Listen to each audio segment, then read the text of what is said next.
Hey everyone, welcome to Vision Possible. Butch Hartman here, your, what would I call myself? Animator, author, producer. I'm trying to come up with a cool nickname for myself. What nickname would you give me? Let's keep it clean. But I do a few things and I'm just like, okay, I do draw and I do executive produce and I do write and I do direct. And I do voices, and I do a podcast, and I have written some books, and I've, developed a streaming service, which I'm real excited to tell you about right now. And so, I need a nickname. I need like a, here he is, your blah, blah, blah, Butch Hartman. That's what I need. Real, like Glenn Campbell, if you're old enough, he was the Rhinestone Cowboy because he had a song called Rhinestone Cowboy. So he was the Rhinestone Cowboy. So what is my Rhinestone Cowboy? That's what I need. I need you guys to help me come up with a nickname. Leave a comment if you can and let me know, or send me a comment. You guys can get a hold of me. You want to write to me. My email is askbutchhartman@gmail.com. You can find me on Instagram @Butch Hartman and on TikTok @Butch Hartman. I have 1 million followers on TikTok, so go check me out over there. I post a lot of fun entertainment stuff over there regarding animation and the art world, animation world, entertainment world. Go check that out. And I encourage you to get your social media game going. If you don't have one going, get it going. Yeah, but it's really hard. Everything's really hard. Get it going. Figure it out. It's not even that hard because they make it easy for you to figure out so you'll use it. I mean, this is not like the stock market where they want to confuse you as much as possible to keep you out of the stock market. They make social media very easy to use so you can use it and be part of it. So, and keep their social media platforms humming along. Anyway, how you doing? Hope you're doing good this week. I have had a great week. Had a fantastic week. Last week, my wife and I were in Hawaii and we were at a conference called the Increase Conference. And if you ever want to look up the Increase Conference, it's a gentleman named Bob Harrison.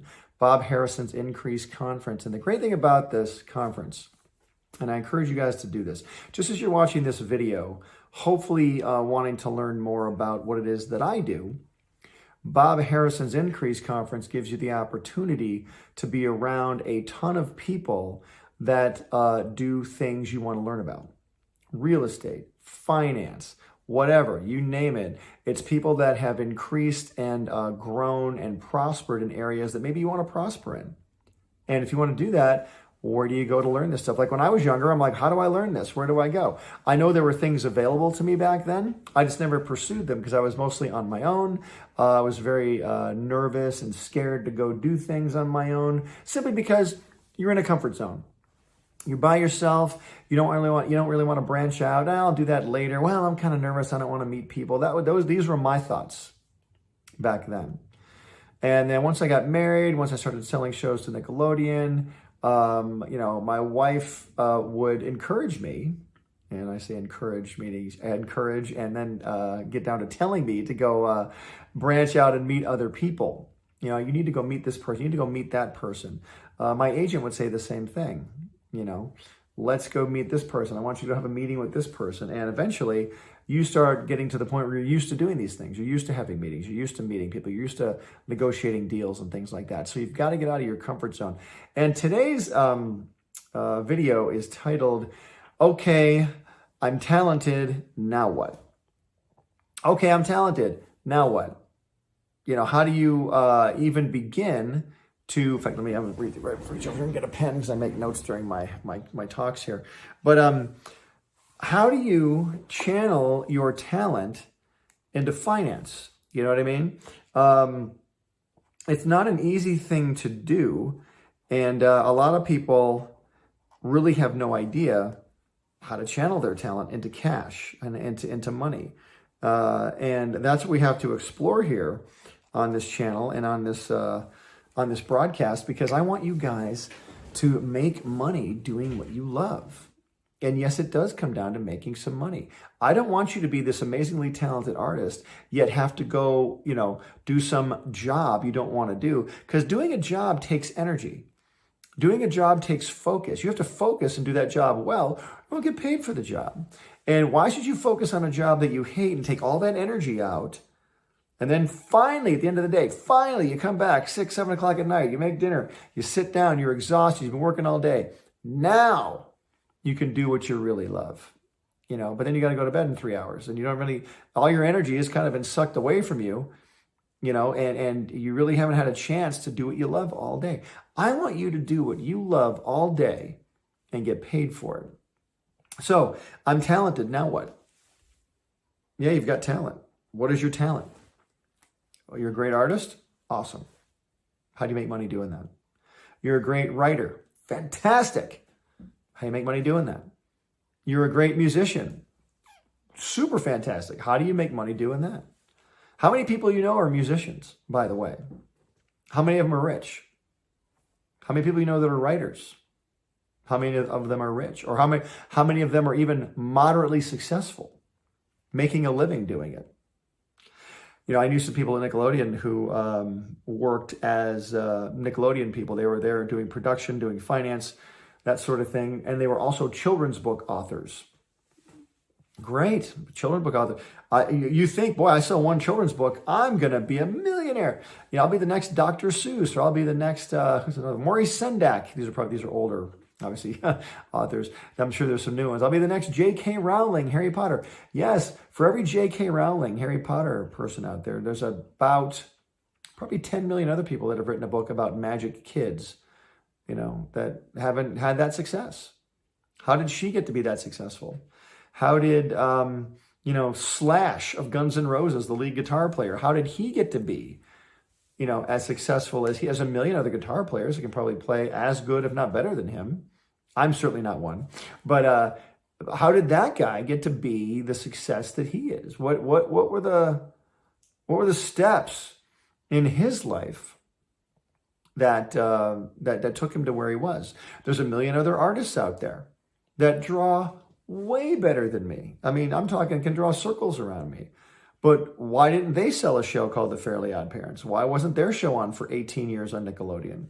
This is not bragging in any way, shape, or form, but there's things I did that led me to that point. And that's why I was able to make a living doing what I love for so long. And I'm still making a living doing what I love. Let's go over a few of those points. The first one, and I'm going to write it down here so I don't forget, as I'm going to come back to it. The first one is opportunity. Opportunity. Write that down. So opportunity. What is your opportunity? Have you had an opportunity to do what you love for a living yet? For example, when I was a kid, I was like 15, 16 years old, and a friend of mine who was also an artist, we had a chance to go draw people's caricatures at a county fair. There was a county fair being set up, and just regular old county fair, carnival kind of thing. And my friend, who was my age at the time, 15, 16 years old, he said, hey, my mom will drive us. I think it'd be fun if we went over and drew caricatures of people at the county fair. And now I'm thinking, I've never done that before. What if I suck? What if I'm terrible? What if I can't draw people's caricatures? But something rose up in me and I went, okay, we could do that. We'll split the money. We'll charge like $5 a drawing and we'll do it, right? So there was, number one was the decision process. I'm going to write that down too. The decision process. And I made a decision. I could have said, no way. I don't want to do that. Thanks very much. And I could have said, that's it, and never did it, and never had gone to draw at that county fair. That would have been a decision that I made. But fortunately for me at that young age, I made a decision to go to that county fair. And so now that I made the decision, what do I need? I need material. I need resources, right? So what do you need to go draw, people's drawings at a county fair? Well, you need pens. You need paper. What kind of paper? They're paying for this. Is it going to be super flimsy paper that can get wet and instantly fall into a mud puddle, or like they have nowhere to put it? No, it's got to be kind of, sturdy paper that they can walk around and feel like they paid for something, like a sturdy piece of cardstock or something. So we got to find that. So we got pens, we got cardstock. We needed a table. We got a card table. We need 2 chairs and an easel to put a sign on. We needed several items to get basically to sell our wares, if you will. You know what I mean? So first thing was opportunity. I had an opportunity to go do it. Secondly, made a decision to go do it. Thirdly, I had to have the confidence to put myself there. Once I got there, I was not going to be nervous, and I wouldn't be unsure of myself. I would be willing to take somebody's money in exchange for this drawing I drew for them. You can't walk into a situation where you're going to sell your wares, whether you're an artist or a musician or a singer or a songwriter or a reporter or whatever it is that you do. If you're whatever it is that you do, if you're going to be exchanging your talent for funds, for money, you can't be second guessing yourself. I'm not good enough. I'm not good enough. Because if you don't think you're good enough, no one's going to pay you for it. But if you're out there going, yeah, I'm sitting here, I'm selling this. If you want it, you need to pay me this, and I'm going to give it to you. You can't sit there and let the opinion of people that are negative toward you affect you. If you really think you've got a shot at something, you really think you got talent, you really think you got what it takes, get out there and give it a try. My daughter Carly, when she wanted to sell jewelry at age 17, she made a line of jewelry. And we're talking rings, earrings, necklaces, things like that. She made a whole bunch of them here at home. And she had the confidence to start it. Then she looked for an opportunity. Where can I go sell this stuff? She went online and looked for a bunch of, art fairs and what do you call them? I guess you would call them, art fairs and places where you'd go to sell your jewelry, like, an art festival and things like that. So she looked up in our local area where there were tons of art festivals, and you wouldn't even know this until you start looking. Art festivals near me, 20 would come up. You're like, whoa, there's one this week. Suddenly there were like 15, 16 opportunities she had to go to these art festivals. And what does all that require? It requires a submission. You got to submit your stuff. You got to pay a submission fee. If they accept you, then you got to get your table together. You got to get your whole setup so that when you get to the county fair or get to the festival or whatever it is, you have somewhere to set your stuff.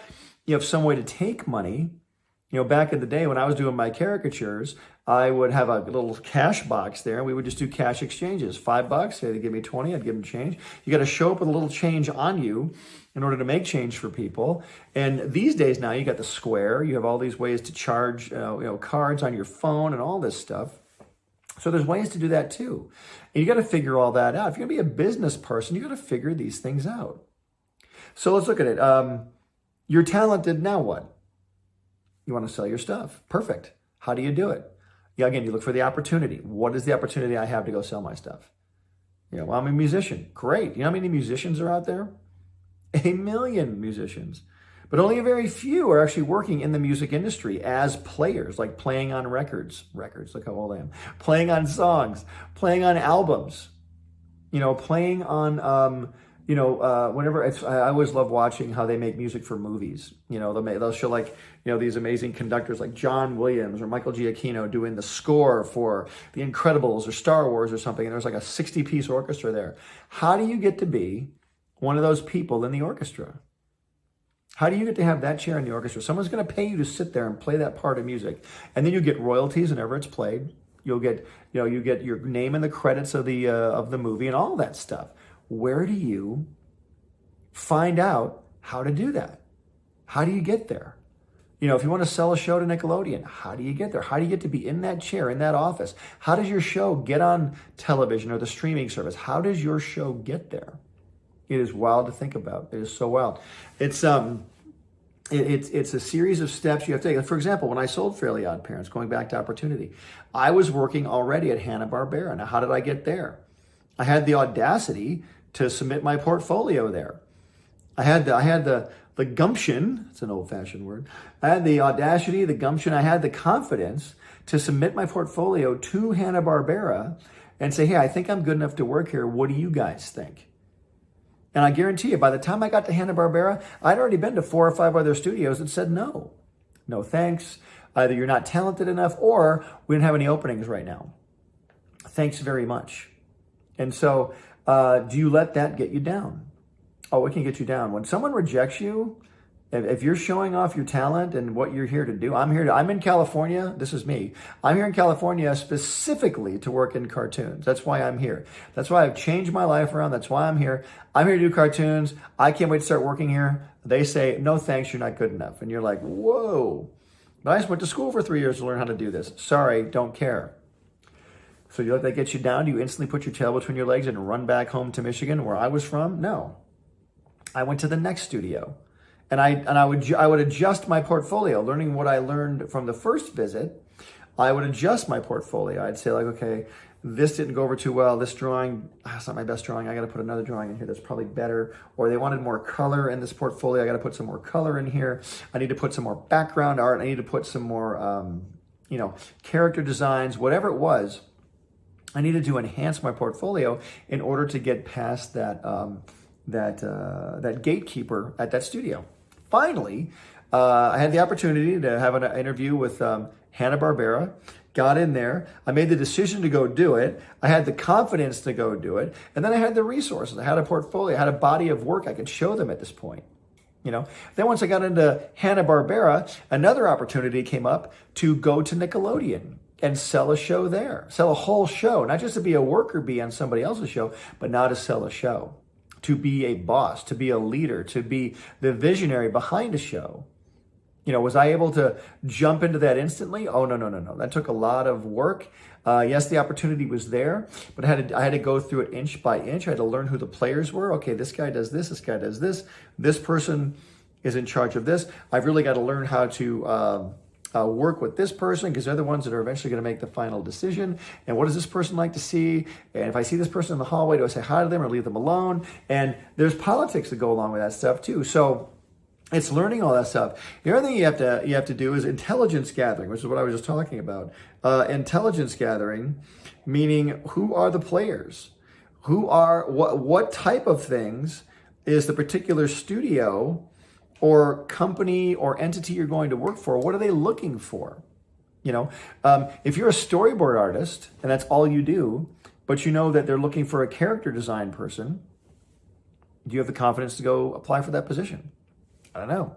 If you're a guitar player, but you know that they already have a bunch of guitar players, they need a piano player, can you go in and play piano too? There's a lot of musicians out there that can play any instrument. I'm so jealous of them. I can barely play one instrument, the guitar. I can barely play it. But there's some people that can just pick up any instrument and play it, any key, any song by ear. They're incredible, but they're not making a living. I've seen it happen. And there's people like me who can barely play, yet I've written 4 theme songs for my shows and I make royalties off of these things. How did I get there?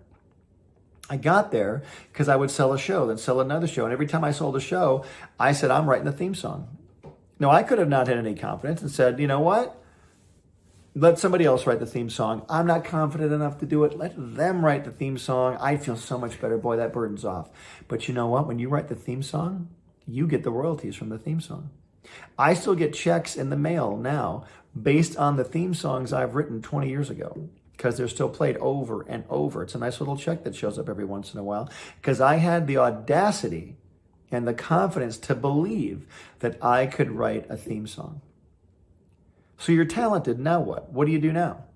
You're talented. You're great. Do you want to make... There's one... I'm going back to the word decision here. Here's the words I want you to write down. Decision, opportunity, confidence, resources, and a term, intelligence gathering. We can just sum that word up as information. We'll grab it up. We'll sum it up. Information.